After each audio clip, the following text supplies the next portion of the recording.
So try to picture this for a second.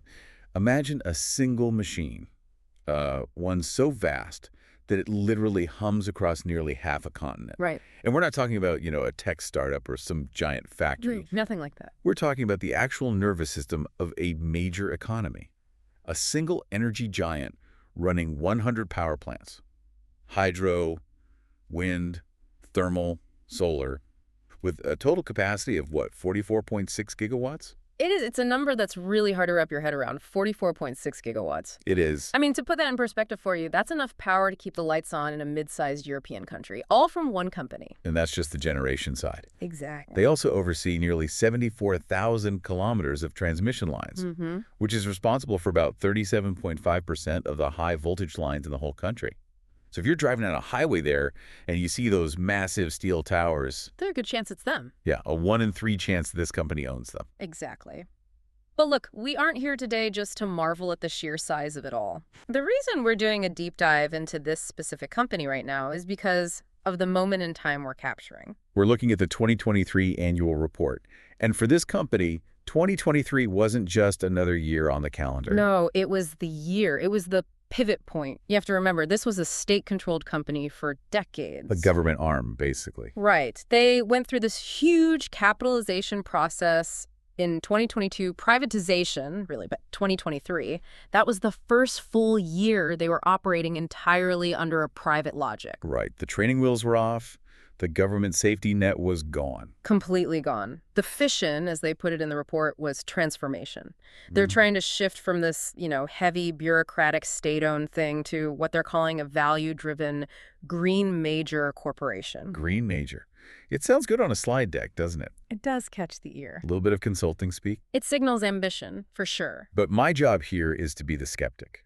I want to know if the numbers actually back that up or if it's just corporate poetry. Well, let's get into it. Because when you look at the before and after snapshot in this report, I mean, it feels like a different company. The numbers are, well, they're undeniably sharp. If you're an investor reading this, you're probably smiling. I bet. If we look at the financial panorama, the efficiency gains are just jumping off the page. Gross revenue hit $44.47 billion. Okay. That's an 8% increase, which is solid growth, sure. But the real shocker, the number that likely made the market really sit up straight, is the EBITDA.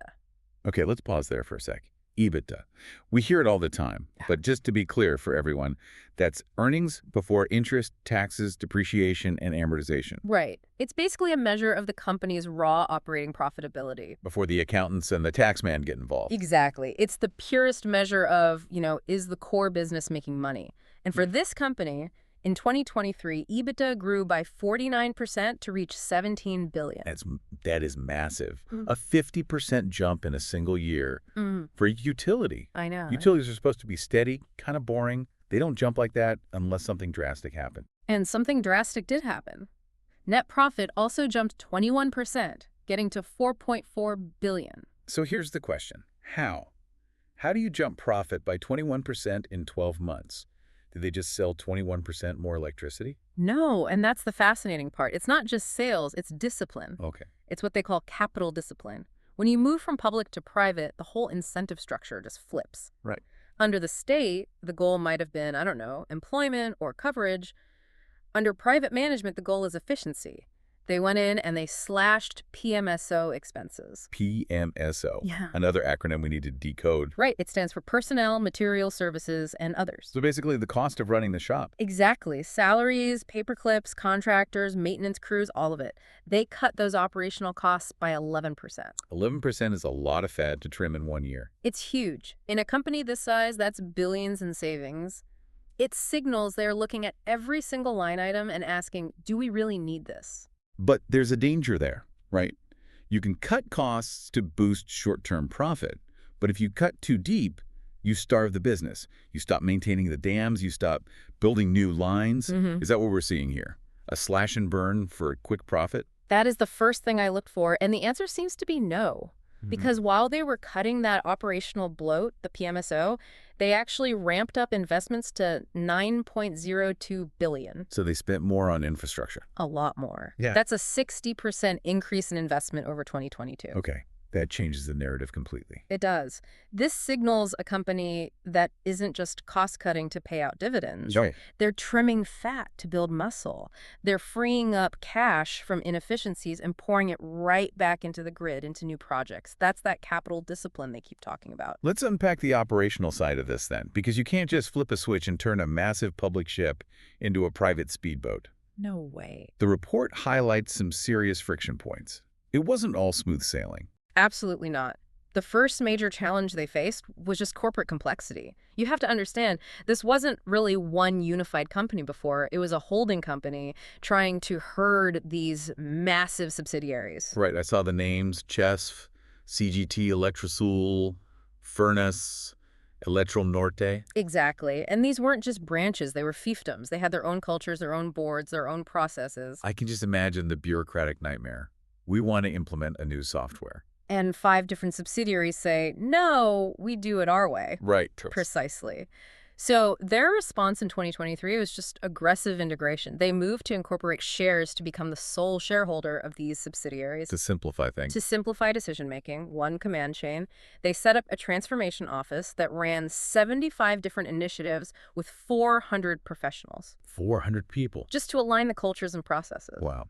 400 people just working on how do we work together. It gives you a sense of the scale of the mess they were cleaning up. It was a heavy lift, but necessary if they wanted to be agile. But there was another challenge that stood out to me, especially with their whole green major identity. Okay.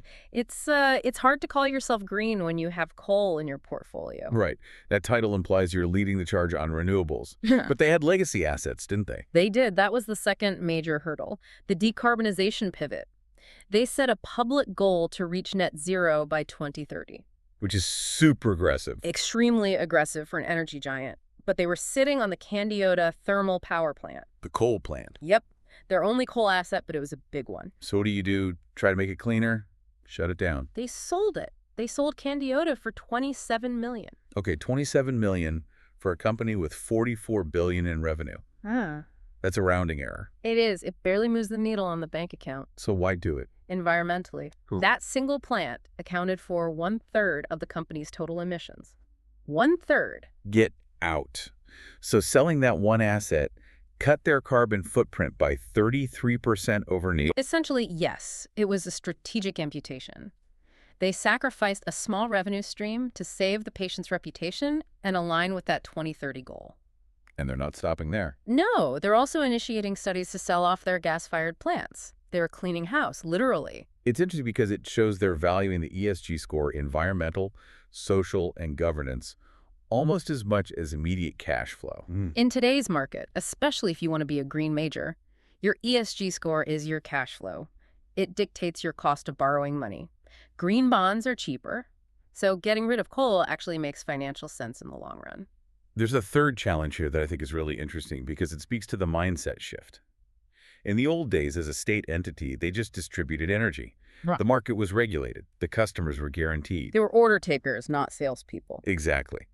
But now the industry is moving toward a free market, the free contracting environment.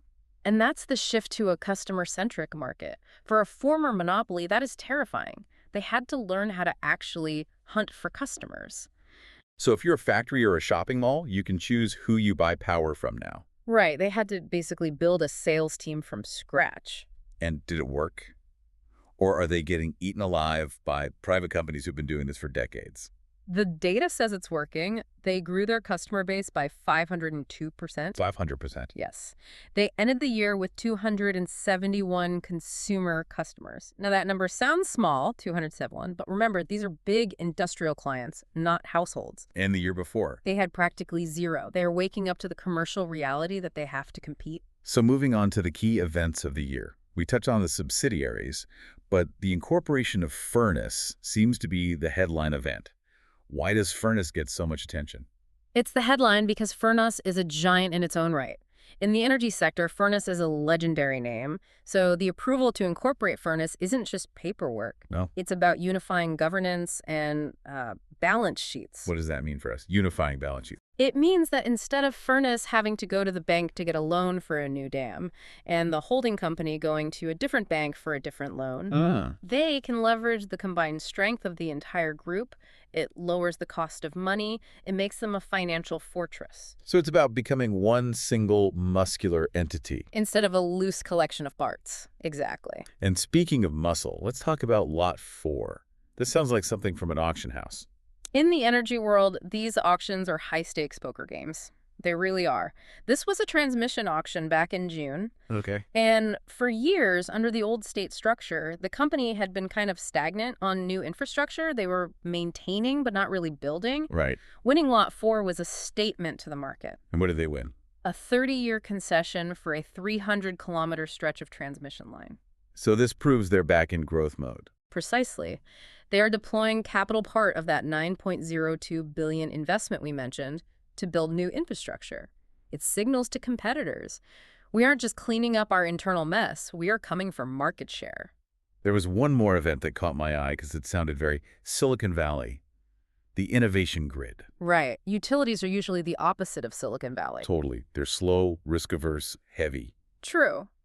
But they realize they cannot invent everything in-house anymore. The grid is getting smarter. You have AI, you have automated drones inspecting lines. So they launched this open innovation platform. Open innovation, meaning they're asking startups for help. Exactly. They launched a module called Power Up.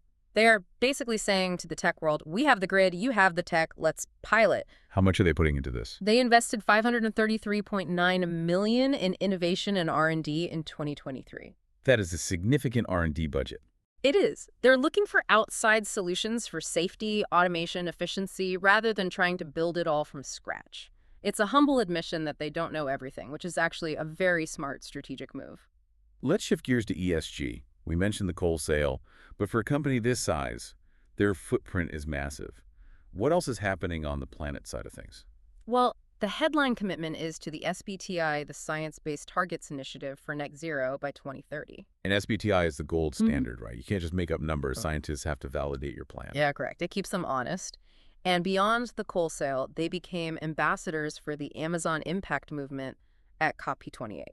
Which makes sense, given where a lot of their hydro assets are. Right. And looking at their generation mix, they are already incredibly clean. 96.5% of their generated energy is renewable. That's a staggering number. Compare that to a utility in Europe or the US. Yeah, they are starting from a very strong position. So what are they doing to build on that? They're capitalizing on it by piloting floating solar farms on their existing reservoirs. I've seen pictures of these. It's basically solar panels floating on the lake behind the dam. Yes. And it's brilliant engineering. You already have the land or the water. You already have the transmission lines connecting the dam to the grid. So you put solar on the water. Huh? The water cools the panels, makes them more efficient, and the panels shade the water, which reduces evaporation. It's a win-win. That is a cool visual. Okay, let's talk about social. Yeah. This is often where companies get vague. They talk about community engagement Yeah. and show a picture of a smiling child, but there are no real numbers. Right. Did this report have any grit to it? It did, actually. The human rights aspect is usually the hardest to pin down, but the company conducted the sector's first independent human rights impact assessment. They call it EAGE, at the Palo Afonso Hydroelectric Complex. Independent is the key word there. It is. They brought in outsiders to audit their impact on the local population. That takes courage to invite that kind of scrutiny into your backyard. What about safety? It's a dangerous job. Huge issue. They launched a program called Commitments for Life. The result was an 8.4% drop in the accident frequency rate. That's a tangible improvement. It is. When you're dealing with thousands of field workers, 8.4% means real people going home to their families who might not have otherwise. And diversity. Yep. This industry has historically been very male and very, well, homogenous. They are making moves there, too. The workforce is reported as 39% Black, Brown, Asian, and Indigenous. But the big shift, and this connects back to the culture change, is the youth injection. Oh. They launched their first ever trainee program. Wait, really? Their first ever? A company this old? In the context of the new private structure, yes. As a state company, hiring was done through public exams, a very different process. Now they can recruit like a private company. They attracted 15,000 candidates. That is crucial because utility workforces tend to skew older. They do. No. They need to inject a fresh culture into a very established workforce. They need digital natives who understand AI and data, not just turbines and concrete. That leads nicely into governance. When you're cleaning up a state-owned enterprise, governance is usually the messiest room in the house. It's where the skeletons hide. They focused heavily on the 100% transparency movement and a new compliance program. They assessed 858 third-party suppliers, sponsors for integrity risks. So they basically ran background checks on everyone they do business with. Essentially, they want to ensure they aren't importing corruption or bad practices from their supply chain. They also created a new sustainability department that reports directly to a vice presidency, giving it real strategic weight. So it's not buried in the marketing department anymore. No, it's at the big table. So we've had a year of cleaning up, cutting costs, selling coal, setting the foundation. What's the plan for 2024 and beyond? They've laid out a strategic plan for 2024-2028. The blueprint is to solidify that green major status. The priority is value creation through renewable infrastructure. They're saying the transition isn't over, it's actually accelerating. One of the buzzwords I saw in the report was green hydrogen. Is this company actually going to do anything with it? Or is it just another slide in the deck to impress investors? For them, it is more than buzz. They've approved guidelines to produce green hydrogen, specifically to serve heavy industries, like steelmaking. And here's why it matters for them specifically. Okay. They have the clean energy surplus. Explain that connection for us. To make green hydrogen, which is hydrogen fuel made without emitting carbon, you need a massive amount of electricity to split water molecules. A ton of it. A ton. If you use dirty electricity, it defeats the point. This company has hydro, wind, and solar at scale. They're one of the few players in the world with enough renewable capacity to actually make green hydrogen viable. So they could become the battery for heavy industry. Exactly. If the steel industry wants to go green, they need hydrogen. This company wants to be the supplier. And the third big objective brings us back to people, cultural and workforce renewal. This is the most delicate part. They're continuing the voluntary severance plan, the PDV. About 2,500 people joined the exit plan in 2023. That is a lot of institutional memory walking out the door. It is. 2,500 people who know where the bodies are buried, who know how the old machines work. It is. The goal is to replace that legacy workforce, which is expensive and maybe set in old ways, with digital native talent through these new trainee programs. It reduces costs, yes, but it's also about changing the DNA of the company. But that brings up a massive risk, doesn't it? It does. And this brings us to our key takeaways. Right. Let's wrap this up. If we step back and look at this deep dive, what are the big insights for you, the listener? For me, number one has to be financial efficiency. You can't argue with 49% EBITDA growth and 11% cost reduction. The private logic is working on the balance sheet. They proved the thesis. I agree. That's the headline. My key takeaway is that decarbonization is real for them. Selling Candiota wasn't just PR. They divested a third of their emissions. They're betting the farm on green. Yeah, they're not hedging their bets with fossil fuels anymore. And third, the customer awakening. Moving from, 40 customers to 271 shows they're finally understanding the commercial reality of the free market. They're learning to hunt. It is an impressive turnaround story so far. Yeah. But as always, we have to ask the hard questions. We can't just cheerlead. We do. The company has cut costs, sold off dirty assets. In a way, the easy part is done. The low-hanging fruit has been picked. Exactly. The question for you, the learner, is this. Can they now execute on complex new technologies like green hydrogen? Right. It's one thing to run a hydro dam from the 1970s. It is another thing entirely to pioneer a hydrogen market that doesn't fully exist yet. Can they hold their ground against agile, private rivals who have been playing this game for decades? And here's the other question keeping me up regarding that workforce renewal. Can they transfer the deep technical knowledge of those 2,500 retiring experts to these new trainees fast enough? That is the risk of rapid transformation. You trim the fat, but you have to be careful not to nick the arteries. Great way to put it. If a turbine breaks down in the middle of nowhere, do you have the person who knows how to fix it, or did they just retire last month? That is the multi-billion-dollar question. Yes. Well, a huge thank you for making this annual report Not just digestible, but genuinely exciting. I never thought I'd be on the edge of my seat about PMSO expenses. It was a pleasure. 2023 was just the foundation year. Right. The real building starts now. And thank you for tuning into this deep dive. We will see you in the next session.